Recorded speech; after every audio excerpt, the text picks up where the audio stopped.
ကလာပါဒီနေ့ကြိုင်ဆိုတာမြန်မာလိုကကြတော့စိတ်ပေါ့နော်စိတ်နဲ့ခံစားချက်နဲ့ပတ်သက်ပြီးတော့မှပတ်သက်တဲ့ဟာတွေကိုပြောပြမှာဖြစ်ပါတယ်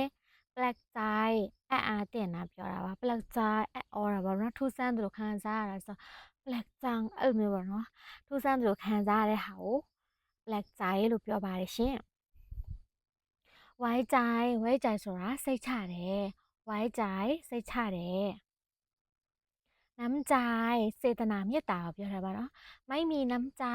စေတနာမေတ္တာမရှိဘူးပေါ့နော်น้ำใจဆိုတာစေတနာမေတ္တာ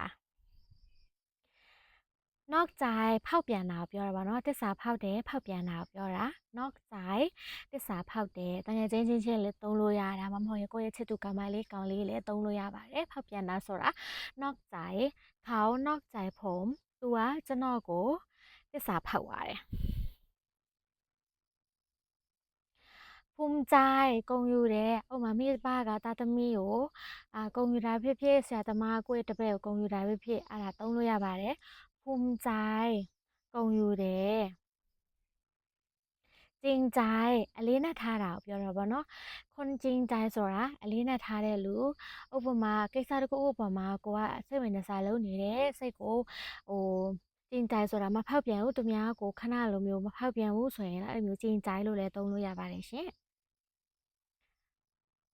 ตกใจไทยแลนด์นะခဏပလက်ใจနဲ့မတူဘူးเนาะပလက်ใจจะအော်ဒါจะตกใจไทยแลนด์นะ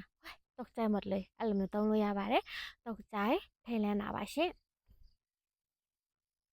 ตามใจဆိုတာစိတ်အလိုလိုက်တာကိုပြောတာဥပမာတကယ်ချင်းကကိုယ်အလိုလိုက်တယ်ချစ်သူကောင်မလေးကအလိုလိုက်တယ်ဆိုရင်ตามใจအလိုလိုက်တယ်โอเคဒီလိုမျိုးဗီဒီယိုလေးကြိုက်လို့ရှိရင် like and share